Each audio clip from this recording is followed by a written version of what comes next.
Hey guys, welcome back to the channel. I'm your English companion Arshi.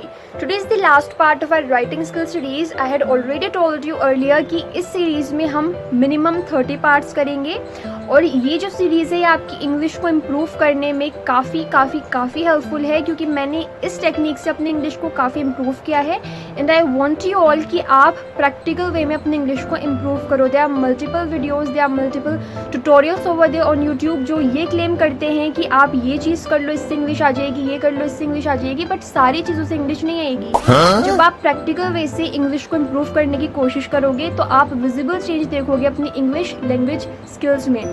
वरना आप 10 सालों तक स्ट्रगल करते रहो, आपको इंग्लिश कभी नहीं आएगी और आप बाद में रिग्रेट करोगे कि काश मैंने सही टाइम पर इन टिप्स को और इन टेक्निक्स को फॉलो कर लिया होता. आई एम नॉट सेइंग कि इस स्पेसिफिक टेक्निक से आप अपनी A1 से आप C2 लेवल पर पहुंच जाओगे. I am not saying that at all, मैं क्लेम नहीं कर रही, बट इस टेक्निक से आप काफ़ी हद तक अपनी इंग्लिश को इम्प्रूव कर सकते हो. If you are a beginner, if you are at your beginner level, अगर आप बिल्कुल A1 लेवल पर हो तो आप धीरे धीरे जब आप लिखना स्टार्ट करोगे तो आप काफ़ी हद तक अपनी इंग्लिश को इम्प्रूव कर सकते हो. मैं आपको फ्यूचर में ये भी बताऊंगी कि आप किस तरह से स्टेप बाय स्टेप अपनी इंग्लिश को इम्प्रूव कर सकते हो, क्या क्या चीज़ें हैं जिनको आप यूटिलाइज कर सकते हो, जिन रिसोर्सेज का यूज़ करके आप अपनी इंग्लिश को इम्प्रूव कर सकते हो. वेल, आज की वीडियो का हमारा फर्स्ट क्वेश्चन है, When was the last time you went out of your home with your family or friends? यानी आप लास्ट टाइम अपने घर के बाहर अपने फ्रेंड्स या फिर फैमिली के साथ कब गए थे. How was your experience? You have to mention this also. और आपका एक्सपीरियंस कैसा था आपको ये भी बताना है. आप लास्ट टाइम कोई मूवी देखने गए थे, आप किसी रिसोर्ट गए थे, आप पिकनिक पर गए थे, अपने फ्रेंड्स के साथ गए थे, फैमिली के साथ गए थे. What was your experience? आपको ये भी बताना है.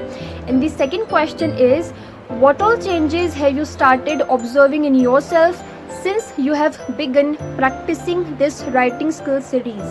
यानी जब से आपने इस राइटिंग स्किल सीरीज़ को प्रैक्टिस करना स्टार्ट किया है, आपने जब से इन क्वेश्चंस को प्रैक्टिस करना स्टार्ट किया है, आपने किस तरह के चेंजेस अपनी इंग्लिश लैंग्वेज स्किल्स में ऑब्जर्व किए हैं, नोटिस किए हैं. ये दो क्वेश्चंस हैं जो आपको आज की वीडियो में आंसर करने हैं. अगर आप इस सीरीज़ को पसंद कर रहे हैं, आप मुझे इन फ्यूचर बोल सकते हैं ताकि मैं आपको और क्वेश्चंस प्रोवाइड कर सकूं, या फिर आप खुद से भी क्वेश्चंस बना सकते हैं. डे टू डे लाइफ में आपके साथ जो भी होता है आप उसको लिख सकते हैं, जिसको हम जर्नल भी कहते हैं, जर्नल राइटिंग. जब हम अपनी डेली लाइफ को पेजेस पर लिखते हैं, पेजेस पर उतारते हैं, इसको हम जर्नल राइटिंग बोलते हैं. तो आप अगर ऐसा करते हैं, अगर आप राइटिंग को अपनी डेली हैबिट बनाते हैं तो इससे आप काफ़ी हद तक अपनी हैबिट्स को भी इम्प्रूव कर पाओगे, अपनी पर्सनैलिटी को भी इम्प्रूव कर पाओगे, अपनी इंग्लिश लैंग्वेज स्किल्स को भी इम्प्रूव कर पाओगे.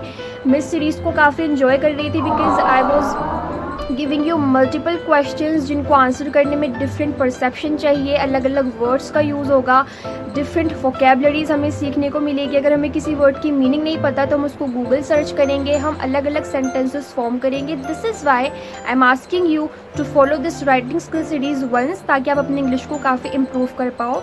अगर आपको वीडियो पसंद आई हो तो वीडियो को लाइक करना है, वीडियो को शेयर करना है सभी के साथ. To subscribe to my channel for more such amazing और interesting English lessons in future. Comment में ज़रूर से बताना आप में से कितने लोगों ने अपनी इंग्लिश को इस सीरीज से इम्प्रूव किया है. थोड़ा सा ही मतलब विजिबल चेंजेस तो आपने देखे होंगे. Again I am not saying कि आप इससे पूरी इंग्लिश इम्प्रूव कर जाओगे, मैं इस तरह का क्लेम नहीं कर रही हूँ, but you will definitely see a visible change in your English. Comment में ज़रूर से बताना वीडियो कैसी लगी, आप में से कितने लोग इस सीरीज़ को प्रैक्टिस कर रहे हैं और कितने लोग इस सीरीज़ से अपनी इंग्लिश को इम्प्रूव करने वाले हैं. मिलते हैं नेक्स्ट वीडियो में, तब तक के लिए bye bye, see you soon.